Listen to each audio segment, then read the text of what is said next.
حسنت جميع خصاله صلوا عليه وآله حمد بقد مرخدای پاک را آک ایمادات مشت خاک را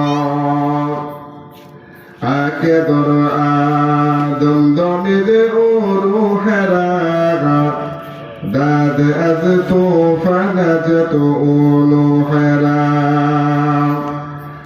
از زمین خشک رویاند گیا اسمرا بسطو دارد نگاهی چه کس در ملک او انباز نی قول او را لحن نی آواز نی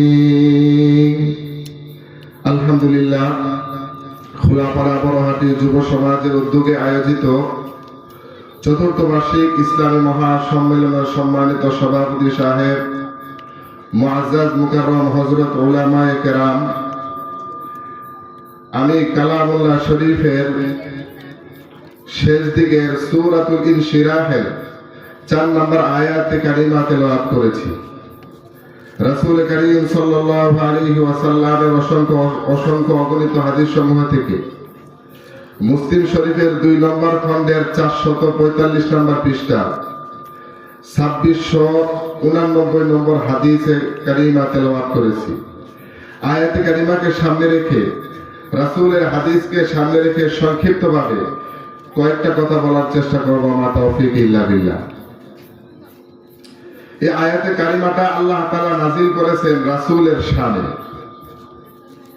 রাসূল করিম সাল্লাল্লাহু আলাইহি ওয়াসাল্লামের শান এবং মান, রাসূলের মর্যাদা কি এবং কিভাবে দিতে হবে, এই আয়াতে কারিমার মধ্যে আল্লাহ তাআলা এই আয়াতে কারিমাকে নাযিল করে মানব জাতিকে লক্ষ্য করে এই আয়াতে কারিমা আল্লাহ তাআলা নাযিল করেছেন।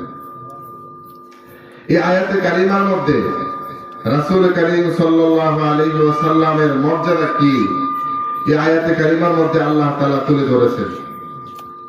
আল্লাহ তাআলা কোরআনে কারীমের মধ্যে বলেন, ওয়ারাফানা লাকা যিকরাক, আমি আপনার মর্যাদাকে বৃদ্ধি করেছি, উঁচু করেছি, আপনার সম্মান এবং শান মর্যাদাকে আমি উঁচু করেছি।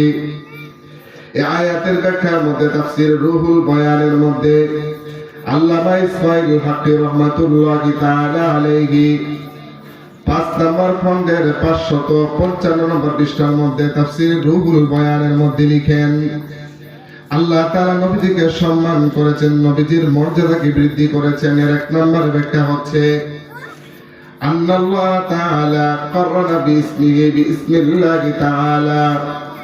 1 নম্বর ব্যাখ্যা হলো আল্লাহ তাআলা নবীজির নামকে আল্লাহর নামের সাথে সম্পৃক্ত করে দিয়েছেন। রাসূলের নামকে আল্লাহর নামের সাথে সম্পৃক্ত করে দিয়েছেন। যেখানে আল্লাহ তাআলার নাম সেখানেই রাসূলের নাম।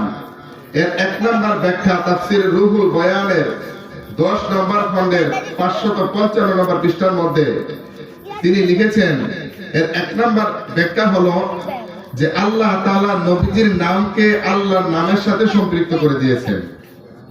এটা কিভাবে? আমরা কালিমা পড়ি, সকল মুসলমানের জন্য